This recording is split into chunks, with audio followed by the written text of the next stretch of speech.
Senhor presidente, senador Telmário, eu creio que hoje em dia nós não podemos deixar de falar de temas fundamentais.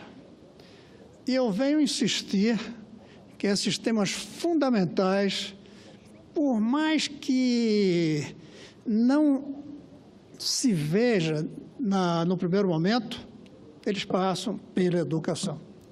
Senador Paim, uma das coisas que mais se discute no Brasil e que menos se percebe a relação com a educação é a taxa de juros. Todos reclamam que o Brasil tem a mais alta taxa de juros do mundo, ou quase a mais alta. Ultimamente, o Banco Central tem conseguido reduzir substancialmente a taxa de juros chamada Selic, ou seja, que é a taxa baixa, mas na ponta continua alta. E a maioria reclama dizendo é preciso baixar essa taxa de juros. Senador Paim, por incrível que pareça, isso passa também pela educação. Não é educação no sentido da escola, do diploma, mas no sentido da mentalidade. Porque a taxa de juros continua tão alta, em primeiro lugar, por causa do monopólio dos bancos, sem dúvida alguma. Como o Brasil é um país que optou, e a meu ver erradamente, por concentrar o sistema bancário em poucos bancos, em outros países, inclusive os Estados Unidos, o sistema bancário tem muitos bancos, há uma concorrência entre eles. E isso é o que faz baixar a taxa de juros, mas não é só isso. É uma questão de mentalidade também. Nós temos uma mentalidade, e mentalidade é uma questão de educação. É preciso dizer que eu estou falando de educação não no sentido apenas de escola, mas de mentalidade nacional. O Brasil tem uma mentalidade, primeiro, que não gostamos de poupar. O Brasil tem uma das menores poupanças do mundo, porque nós temos uma altíssima preferência pelo consumo. Os ricos esnobam, desperdiçam. Os pobres ganham o suficiente para sobreviver. Não dá para a gente dizer que eles têm preferência pelo consumo. Eles têm necessidade de consumir, porque não sobra nada. Mas até mesmo aqueles que são, logo depois de pobres, eu acho, senador Paim, que uma das falhas do idioma português, mas é de muitos outros, pelo que eu procurei fazer, que não tem uma palavra para dizer não pobre. A gente trata pobre ou rico. Não, tem uma coisa que não é pobre e não é rico. Pois bem, aqueles que deixam de ser pobres, em muitos países do mundo, reservam um pouquinho para poupar. Nós temos, por alguma coisa na mentalidade brasileira, uma preferência muito forte, é assim que dizem os economistas, pelo consumo. Não poupamos. Não poupando, é claro que os juros sobem, porque é a poupança que financia os empréstimos. País que poupa pouco, taxa de juros altas. Ainda mais se o sistema bancário é monopolizado. Tem poucos bancos que não concorrem. Pois bem, a preferência pelo consumo em vez da poupança é uma questão de educação. Educação da população, no sentido de mentalidade. Nós podemos fazer com que o brasileiro tenha uma preferência pela poupança muito mais elevada do que é hoje. Como tem, eu nem falo a China, que é exagerada, mas eu falo o Chile e todos quase os outros países. A população poupa mais do que o Brasil. Esse é um ponto e tem a ver com a educação. O segundo ponto é uma certa voracidade que nós temos no Brasil pelo consumo. Nós consumimos muito mais do que as rendas permitem. E para que você consuma mais do que a renda permite, só tem um jeito, pedir emprestado. E quando muita gente pede emprestado, é natural que os bancos subam a taxa de juros. Até porque se os bancos fossem estatais, não subiria a taxa de juros, talvez, mas ia escolher quem receberia o empréstimo, que não daria para todos. Então, a ideia, a mente de que é possível você reduzir a voracidade do consumo é uma questão de educação desde a criança. Hoje a palavra austeridade ficou até como um palavrão no Brasil. Austeridade é uma coisa que, quando eu era menino, era coisa vista como de cristãos. Os cristãos são austeros. Ou os comunistas também. Os livros mostravam na literatura a austeridade daqueles militantes socialistas, comunistas e dos cristãos. Hoje, a austeridade é vista como uma coisa negativa. Isso é uma questão de educação também. Um país pode ter uma mentalidade mais ou menos consumista, mais ou menos austera. E se a gente consegue aumentar a poupança e reduzir a voracidade do consumo, a taxa de juros cai. Sem isso, não vai cair. Então, veja como uma coisa que não parece ter relação com a educação tem a ver com a educação, a taxa de juros. Agora, vamos trazer outro problema para o Brasil, que as pessoas costumam dizer que é verdade, temos a maior concentração de renda, ou quase a maior concentração de renda. Nenhum país é tão perverso, quase, salvo pouquíssimos, na concentração maldita da renda. Como é que se distribui renda? Não pode ser de helicóptero jogando dinheiro. Não pode ser através da simples distribuição de bolsas, porque aí a gente distribui apenas um pouquinho para tirar as pessoas da miséria, como a gente conseguiu no Brasil com a Bolsa Escola, que se transformou em Bolsa Família. Eu falo em uma distribuição real, como tem os países europeus, em que a desigualdade entre o que mais recebe e o que menos recebe é pequena. Como é que a gente consegue isso? Só garantindo que a educação seja igual para todos. Não tem outro jeito. Mas não é que tem outro jeito e a gente deveria escolher esse. Não, é que não há outra maneira de distribuir renda a não ser distribuindo antes a educação. Mas as pessoas custam achar que a educação é a solução. Mas tem outra coisa antes disso. Só se distribui renda que exista. Como é que se gera renda no país? Através da capacidade de cada pessoa produzir. Quando todos produzem, o país tem o que se chama uma renda nacional elevada, um PIB alto.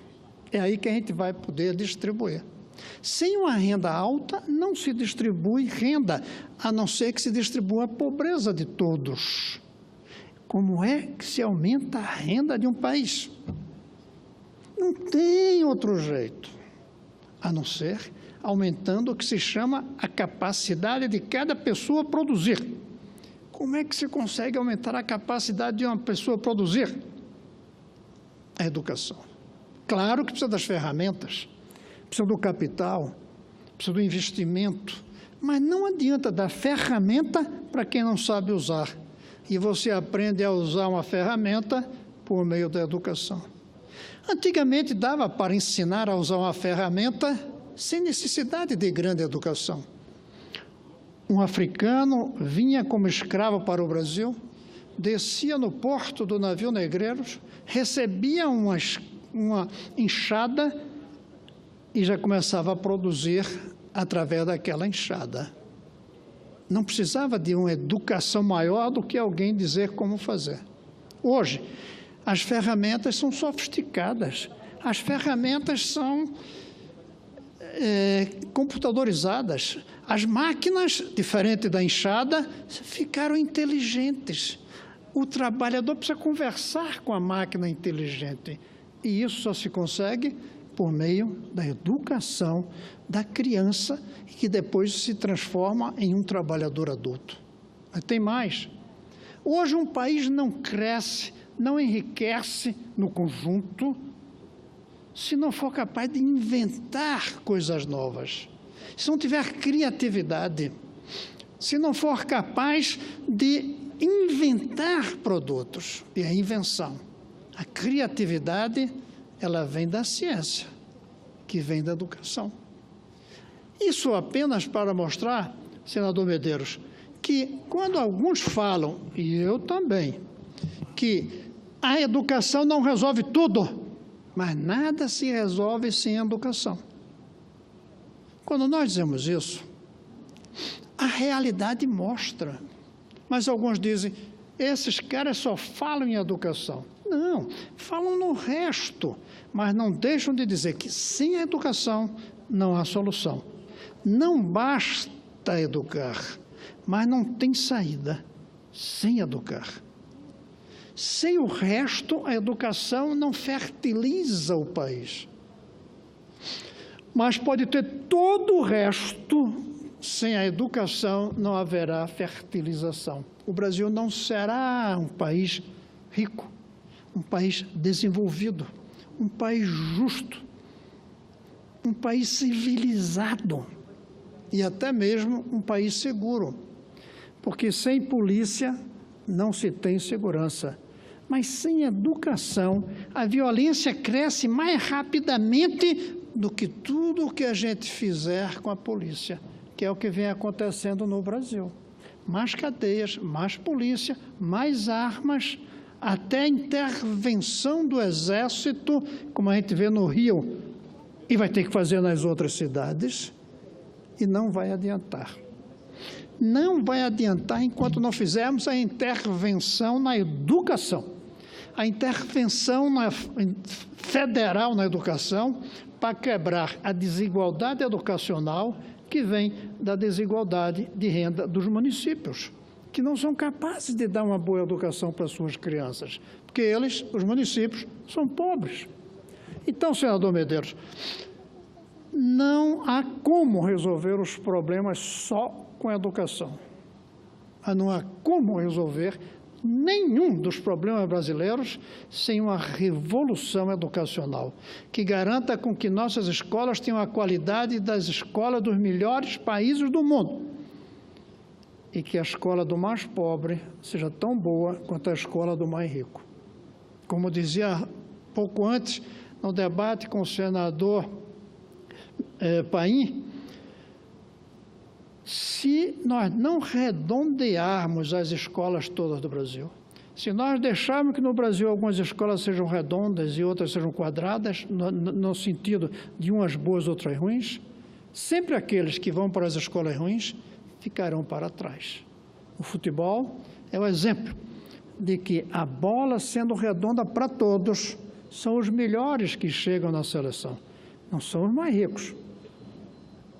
Não são os mais brancos, também não são os mais negros nem os mais pobres, são os que têm mais talento. Mas o talento só se manifesta se a criança tiver acesso à bola no futebol. O talento só se manifesta na ciência se a criança tiver acesso desde pequeno à educação. Tudo, senador, passa pela educação. Lamentavelmente, tem uma coisa também que passa pela educação. É o povo, os eleitores, acreditarem que tudo passa pela educação e aí que vem o que se chama a dificuldade. É que para termos boa educação para todos, é preciso que o eleitor tenha educação. E ficamos nessa contradição que aprisiona o Brasil há 5 séculos. Não damos boa educação e, por isso, não damos boa educação. Para dar boa educação, é preciso que o eleitor já tenha boa educação e queira boa educação. Essa dificuldade, esse paradoxo, é assim que chamam, negativo, é que impede o avanço no Brasil. Mas, felizmente, está havendo um despertar, senador Medeiros. Uma das redes de televisão do Brasil vem fazendo uma consulta, pedindo às pessoas que gravem no celular o que querem para o Brasil. Todos os brasileiros devem estar assistindo isso. Todos os dias estão nos mostrando pessoas das mais diversas cidades brasileiras dizendo, eu quero para o Brasil, e todos põem educação. Não tem um que não põe educação, praticamente. Eles querem meio ambiente, eles querem cultura. Honestidade é outra coisa que eles estão pedindo muito, mas a educação aparece na vontade de cada um. há um despertar nesse sentido. Pena, e aí eu concluo, senador Medeiros, que aparentemente nossos candidatos a presidente não estão despertando para isso. Você não vê os discursos dos candidatos, ou pré-candidatos, como se diz, falando em educação. A diferença é que o povo tem direito a pedir educação, mas um candidato a presidente tem a obrigação de dizer como vai fazer, quanto custa, de onde tira o dinheiro para fazer essa revolução que o Brasil precisa. E nós não temos assistido candidatos a presidente, e olhe que candidato a presidente é o que o Brasil mais tem hoje. Uma quantidade surpreendente de candidatos. A gente não vê falando em educação. Não vê dizendo como fazer, quanto vai custar, de onde vai tirar o dinheiro e pedindo voto para isso. Como temos ainda 6 meses pela frente, é possível que surja um candidato que traga essa dimensão do problema brasileiro, a dimensão educacional, que o povo está entendendo e os políticos estamos ficando para trás. Talvez, então, senador, a questão seja educar os políticos, porque os eleitores, esses já estão se educando. Era isso, senador Medeiros, a quem agradeço a presidência.